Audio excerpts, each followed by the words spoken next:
Hello NEET students, concept of NEET YouTube channel में आपका स्वागत है। तो अभी आपके पास फरवरी, मार्च एंड अप्रैल ये 3 महीने बचे हैं और इस 3 महीने में आपको नीट में सिलेक्शन लेना है। तो सबसे पहले आपको गलतियां नहीं करनी है।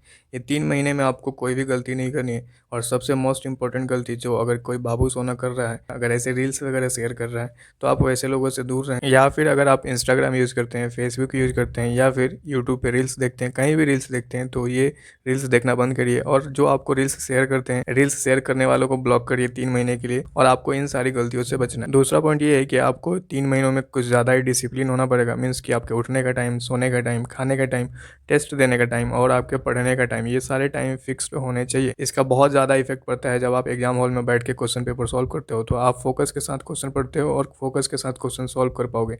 अदरवाइज अगर आपने 3 महीने डिसिप्लिन से पढ़ाई नहीं किया तो फिर आप एग्जाम हॉल में भी वैसे डिसिप्लिन मेंटेन नहीं कर पाओगे। So be discipline for the 3 month. तीसरी पॉइंट, आपको इन 3 महीनों में कोई नया बुक प्रीफर नहीं करना है। आप जो कर रहे हो उसी को कंटिन्यू करो, कुछ भी नया ट्राई नहीं करना है। बायोलॉजी के लिए अगर आप एनसीईआरटी प्रीफर कर रहे हो और अपना नोटबुक प्रीफर कर रहे हो तो एनफ है। एनसीईआरटी बायोलॉजी बार बार रिवीजन करो और रिवीजन करने के साथ आप कोशिश करो कि जितना ज़्यादा क्वेश्चन सॉल्व कर सकते हो उतना ज़्यादा क्वेश्चन सॉल्व करो। क्वेश्चन जितना ज़्यादा सॉल्व करोगे आपका प्रैक्टिस उतना ही ज़्यादा अच्छा होगा और एग्जाम हॉल में आप उतना फास्ट क्वेश्चन सॉल्व कर पाओगे। आपको एनसीईआरटी बहुत फास्ट रीड करना है। जितना आप फास्ट रीड कर सकते हो उतना फास्ट रीड करने की कोशिश करो, क्योंकि एग्जाम हॉल में आपको क्वेश्चन फास्ट रीड करने की प्रैक्टिस होनी चाहिए। और अभी से आपने बुक्स को फास्ट रीड करने की प्रैक्टिस नहीं किया है तो फिर एग्जाम हॉल में बहुत दिक्कत आने वाली है। तो एटलीस्ट जितने भी थ्योरेटिकल पार्ट्स हैं उसको फास्ट रीड करने की कोशिश करो। For example, all biology 11th and 12th, then organic chemistry, then inorganic chemistry, all these are the theoretical subject.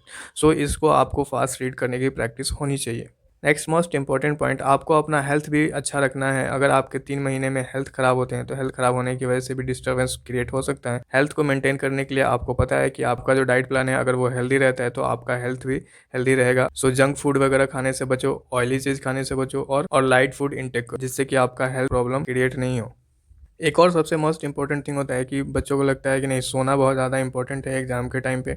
तो सोना इंपॉर्टेंट है, लेकिन आप सोने का नाटक मत करो। फॉर एग्जांपल, आपको 12 बजे तक पढ़ना है और आपने डिसाइड किया कि 12 बजे सो जाना है, तो 12 बजे आप सोने का नाटक करोगे, फिर आपको नींद नहीं आएगी, 2 बजे तक जगे रहोगे।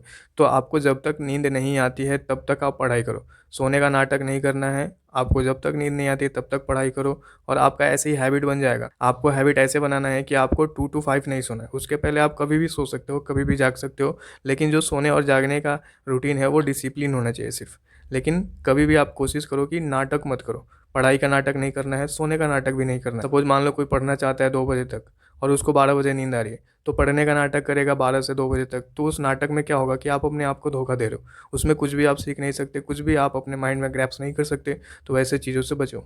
रिविजन्स के लिए मैं अलग से वीडियो बनाऊंगा। ये वीडियो सिर्फ इसलिए था ताकि आने वाले इस 3 महीनों में आप गलतियों को अपने रिड्यूस कर सको या बंद कर सको। गलतियों को बंद करना सबसे ज़्यादा इंपॉर्टेंट है। ये आपके नीट के लिए डिस्टर्बेंस क्रिएट कर सकते। So all the best NEET students, stay motivated, stay connected and do hard work and be continue until you get MBBS it.